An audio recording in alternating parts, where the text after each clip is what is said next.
നമസ്കാരം മലയാളി വാർത്തയിലേക്ക് സ്വാഗതം.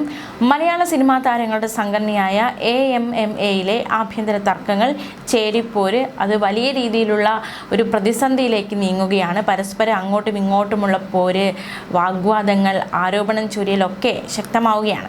സംഘടനയുടെ മുൻ പ്രസിഡന്റ് ശ്വേതാ മേനോനെതിരെ കടുത്ത വിമർശനങ്ങളുമായി സംഘടനയിലെ ഒരു വിഭാഗം പരസ്യമായി രംഗത്തിറങ്ങിയിരിക്കുകയാണ്.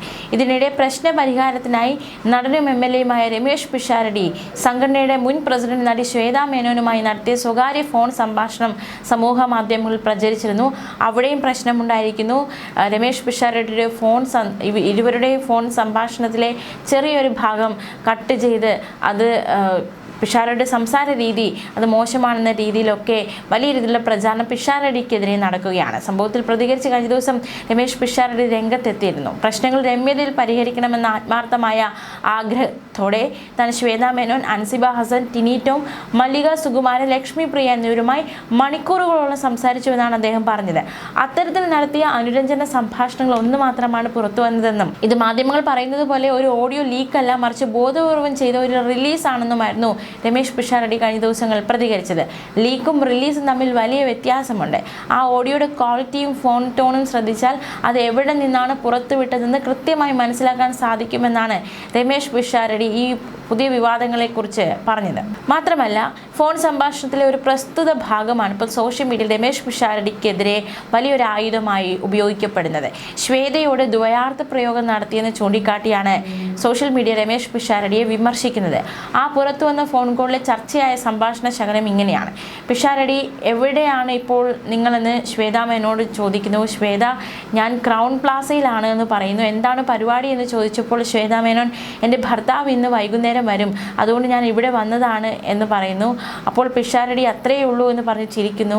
ഞാൻ നിങ്ങളോട് ക്രൗൺ പ്ലാസയിൽ എന്താണ് പരിപാടി എന്ന് ചോദിച്ചപ്പോൾ വൈകിട്ട് ഭർത്താവ് വരുമെന്നാണ് പറഞ്ഞത്. അപ്പോൾ ശ്വേതാ മേനോൻ്റെ മറുപടി, അങ്ങനെയല്ല, ബോംബെയിൽ നിന്ന് മൂപ്പര് വരുമെന്നാണ് ഞാൻ പറഞ്ഞതെന്ന മറുപടി. രമേശ് പിഷാരടി വീണ്ടും ചിരിക്കുന്നു. അതാണ് ഞാൻ ചോദിച്ചത്, മൂപ്പര് വന്നിട്ടാണോ പരിപാടി എന്ന്. ശ്വേതാ മേനോൻ, ഓ, ആ പരിപാടി അങ്ങനെയൊന്നുമല്ല ഉദ്ദേശിച്ചത്. പിഷാരടി, ഞാനതൊന്ന് കൂട്ടി വായിച്ചതാ. ഞാൻ നിങ്ങളോട് ചോദിച്ചു എന്താണെന്ന് പരിപാടി എന്ന്. വൈകിട്ട് ഭർത്താവ് വരുമെന്ന് നിങ്ങൾ പറഞ്ഞു, അത്രയേ ഉള്ളൂ എന്ന് രമേശ് പിഷാരടി പറയുന്നു. ശ്വേതാ മേനോൻ്റെ മറുപടി, പിഷു, ഞാൻ ഭയങ്കര സ്ട്രെയിറ്റ് ഫോർവേഡ് ആയ ഒരു വ്യക്തിയാണ്. അതാണ് എൻ്റെ ഏറ്റവും വലിയ പ്രശ്നവും. എനിക്കിങ്ങനെയുള്ളൊരു കാര്യവും അറിയില്ല, അതാണ്. അപ്പോൾ പിഷാരടി, നമുക്ക് ശരിയാക്കാം, ഭർത്താവ് വന്നു പോട്ടെ, എല്ലാം ശരിയാകും, ഞാൻ നോക്കിക്കോളാം എന്നായിരുന്നു രമേശ് പിഷാരടിയുടെ മറുപടി. ഇത്തരത്തിൽ ദ്വയാർത്ഥത്തിൽ രമേശ് പിഷാരടി ശ്വേതാ മേനോട് സംസാരിച്ചു എന്ന രീതിയിൽ ഈ ശബ്ദശകലമാണ് ഇപ്പോൾ സോഷ്യൽ മീഡിയയിൽ പിഷാരടിക്കെതിരെ വലിയ ആയുധമായി പ്രചരിക്കുന്നത്. പ്രത്യേകിച്ച് രാഹുൽ മാങ്കൂട്ടത്തിൽ, അതായത് ഒരു ലൈംഗിക ആരോപണം നേരിട്ടതിന് പിന്നാലെയാണ് പാർട്ടിയിൽ നിന്ന് വരെ രാഹുൽ മാങ്കൂട്ടത്തിൽ പുറത്താക്കപ്പെടുന്ന സാഹചര്യം ഉണ്ടായത്. പാലക്കാട് MLAമാരെല്ലാം ഇങ്ങനെയാണോ എന്ന ചോദ്യം ഉയർത്തിയാണ് സോഷ്യൽ മീഡിയയിൽ ഈ രമേശ് പിഷാരടി ശ്വേതാ മേനോൻ തമ്മിലുള്ള സംഭാഷണത്തിനിടയിലെ ഈ ശകലം എടുത്ത് സോഷ്യൽ മീഡിയയിൽ ചോദ്യങ്ങൾ ഉന്നയിക്കപ്പെടുന്നത്. അതായത് രമേശ് പിഷാരടിയും ദ്വയാർത്ഥത്തോട് സംസാരിക്കുന്നു, അല്ലെങ്കിൽ ഇത്തരത്തിൽ ഒരു മോശം രീതിയിൽ ഒരു സ്ത്രീയോട് സംസാരിക്കുന്നു എന്ന രീതിയിലാണ് പ്രചരണങ്ങൾ കൊഴുക്കുന്നത്. ദ്വയാർത്ഥ പ്രയോഗമാണെന്ന് മനസ്സിലായ ശേഷവും മാന്യമായി മറുപടി പറഞ്ഞ സംഭാഷണം അവസാനിപ്പിച്ച ശ്വേതയ്ക്ക് വലിയ രീതിയിലുള്ള ഒരു അഭിനന്ദനമാണ് ചിലർ നൽകുന്നത് കമൻറ്റുകളിലൊക്കെ. സംഘടനയുടെ നന്മ മാത്രം ആഗ്രഹിച്ചുകൊണ്ട് തനിക്ക് വ്യക്തിപരമായി വലിയ സൗഹൃദമുണ്ടായിരുന്ന ഒരാളോട് നടത്തിയ സ്വകാര്യ സംഭാഷണം ഇത്തരത്തിൽ പുറത്തുവിട്ടത് തന്നെ വ്യക്തിപരമായി ഏറെ വേദനിപ്പിച്ചു എന്നായിരുന്നു പിഷാരടിയുടെ മറുപടി. അതേസമയം പുറത്തുവന്ന രമേശ് പിഷാരടി ശ്വേതാ മേനോൻ ഫോൺ സംഭാഷണത്തിന്റെ ആ ഒരു ഓഡിയോയിലേക്ക് നമ്മൾ പോവുകയാണ്. ഓഡിയോ കേൾക്കാം. Very sad. ഓക്കെ, ശരി. ഞാൻ ക്രൗൺ പ്ലാസയില്. Crown Plaza. എന്താ പരിപാടി? ഞാനിവിടെ, എന്റെ ഹസ്ബൻഡ് ഇന്ന് വൈകുന്നേരം വരും. അപ്പൊ ഞാന് ഇവിടെ വന്നാ.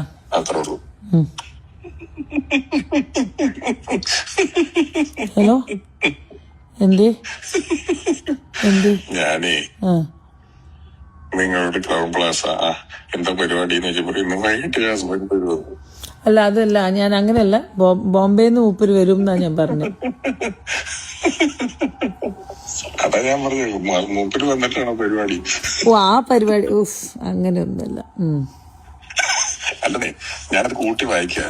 നിങ്ങളോട് ചോദിച്ചു എന്താ ഇന്ന് പരിപാടി, ഇന്ന് വൈകിട്ട് ഹസ്ബൻഡ് വരും. ചുമ്മാ ഞാൻ വിചാരിച്ചു നമ്മളെത്ര വിഷു, ഞാൻ ഭയങ്കര സ്ട്രേറ്റ് ഫോർവേഡ് ആയ ഒരു വ്യക്തിയാണ്. അതാണ് എന്റെ ഏറ്റവും വലിയ പ്രശ്നം. എനിക്ക് ഇങ്ങനത്തെ ഒരു കാര്യങ്ങളും അറിയാത്ത ഒരു കാര്യമാണ്. അതാണ്. നമ്മൾ ശരിയാക്കാം. ഹസ്ബൻഡ് ഒന്ന് പോട്ടെ. അല്ല, ഹസ്ബൻഡ് വന്ന് പോട്ടല്ല. യു ജസ്റ്റ് പിഷു, I want you people to give me the എല്ലാം ശരിയാവും. ഞാൻ നോക്കോളാം. ശരി, okay. It's not a right feeling to make. നമ്മൾ പറയില്ലേ, ഞാൻ ഒരു സാധനം, ഞാനൊരു സിനിമ ഡയറക്ട് ചെയ്തു എന്ന് പറഞ്ഞാല് നാളെ അഡ്വോക്കേറ്റ് കമ്മിറ്റിയുടെ മീറ്റിംഗ് ഉണ്ട്. ആ ഇതിനകത്ത് അഡ്വോക്കേറ്റ് കമ്മിറ്റിയുടെ മീറ്റിംഗ് ഞാൻ ഗണേശനൊക്കെ രണ്ട് വലിയ തർക്കങ്ങൾ കഴിഞ്ഞു. ഞാൻ പറയുന്നത് നിങ്ങൾക്ക് പറയാനുള്ളത് പറയാനുള്ള അവസരം ഉണ്ടാക്കിയിരിക്കും. അത് തരും. അത് എങ്ങനെയെങ്കിലും ഉണ്ടാക്കി തരണമല്ലോ. നിങ്ങൾ വന്ന് നമ്മളെ അറിയിക്കുന്ന കാര്യങ്ങളും ഇതുമായിട്ട്. പക്ഷെ നിങ്ങളിപ്പോ രാജിവെച്ചു എന്ന് പബ്ലിക്കായിട്ട് പ്രഖ്യാപിച്ചിട്ട് പിഷു, അത് പ്രൂവ് ചെയ്യാൻ എന്റെ അടുത്ത് ഒരുപാട് വീഡിയോസ് ഉണ്ട്. എന്ത് പ്രൂവ് ചെയ്യാൻ? നമ്മുടെ ജനറൽ ബോഡി വീഡിയോസ്, എങ്ങനത്തെ വാക്കുകൾ പറഞ്ഞു എന്ന്. ഒരു സ്ത്രീ തനിച്ചൊരു സ്റ്റേജിൽ 6-7 മണിക്കൂർ ഈ മറ്റേ നമ്മളെ അശ്ലീല വാക്കുകൾ ബാബുരാജ്, ഇടവേള ബാബുവും സിദ്ദിഖയും മറ്റേ സുരേഷ് കൃഷ്ണയും മറ്റേ സാദിക്ക, പിന്നെ ഞാൻ പറഞ്ഞുതരാം, അപ്പാഹാജ, പിന്നെ മജീദ് ക, പിന്നെ ആരാണ്, മാല പാർവതി, മായ വിശ്വനാഥ്, എല്ലാരും പറയണ കാര്യങ്ങളെല്ലാം അത്ര ക്ലിയർ ആയ ഓഡിയോസും വീഡിയോസും ഉണ്ട് എന്റെ അടുത്ത്. അവർ എന്ത് പറയും എന്നറിയാമോ? നിങ്ങൾ ആദ്യം പറയാം, ഞങ്ങൾക്ക് കണക്ക് അവതരിപ്പിച്ചില്ല, ഞങ്ങൾ സ്റ്റാർട്ടിങ് അല്ലല്ല മീറ്റിംഗ് തുടങ്ങണേന് മുമ്പെന്നെ ബാബുരാജേട്ടൻ തുടങ്ങി. മീറ്റിംഗ് തുടങ്ങണേന് മുമ്പേ അതൊന്ന് ഞാൻ പറഞ്ഞു ഹലോ നമസ്കാരം എന്ന് പറഞ്ഞപ്പോ അതൊക്കെ ഒന്നുമില്ല, ഇത് ആവശ്യം, നമുക്ക് ഇതിനൊന്നും നമ്മള് ജനറൽ ബോഡി അംഗീകരിക്കൂല. ആദ്യം തുടങ്ങി.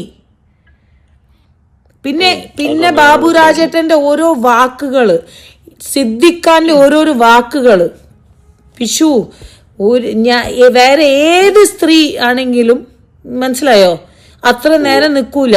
എനിക്ക് തൊലിക്കട്ടിയൊന്നുമില്ല. പക്ഷെ ഞാൻ എന്റെ കമ്മിറ്റീന് വേണ്ടിയിട്ട് അവിടെ നിന്നത് അമ്മ അസോസിയേഷൻ എന്ന് നമ്മളല്ലേ കുറച്ച് ആൾക്കാർ, ഇതൊന്നും അറിയാത്ത ആൾക്കാരാണ്. എത്ര മെമ്പേഴ്സ് എന്നെ വിളിച്ചു അറിയോ, എനിക്കൊന്നും ചെയ്യാൻ പറ്റിയില്ല ശ്വേത, സോറി എന്ന് പറഞ്ഞിട്ട് എത്ര മെമ്പേഴ്സ് വിളിച്ചു. ഞാൻ പറഞ്ഞു എനിക്ക് മനസ്സിലായി. പക്ഷെ ഞാൻ പറഞ്ഞു ഇനി ഒരു സ്ത്രീക്ക് സ്ഥാനം കിട്ടുമോ, സ്ത്രീകൾക്ക് ഒരു എന്തെങ്കിലും ഉണ്ടോ, സ്ത്രീകൾക്ക് ഒച്ച ഉണ്ടാക്കാൻ പറ്റാത്ത ഒരു സ്ഥാപനമായി മാറിയിട്ടുണ്ട്. പക്ഷെ ഞാൻ ഇത്രയും ദിവസമായിട്ട് മിണ്ടായിരിക്കുന്നത് പിഷു ഓൺലി ആൻഡ് ഓൺലി ഫോർ അമ്മ അസോസിയേഷൻ. ഈ പറയുന്ന കാര്യം ഇവര് സോഷ്യലി ഡൈവേർട്ട് ചെയ്തു എന്ന് പറഞ്ഞാൽ സ്ത്രീകൾക്ക് ഇനി മിണ്ടാൻ പറ്റുമെന്ന് ചോദിക്കുന്ന സ്ഥലത്ത് ഉണ്ടാക്കുന്നത് സ്ത്രീകളായി പോയി. നമ്മുടെ വിധി ആലോചിക്കണം.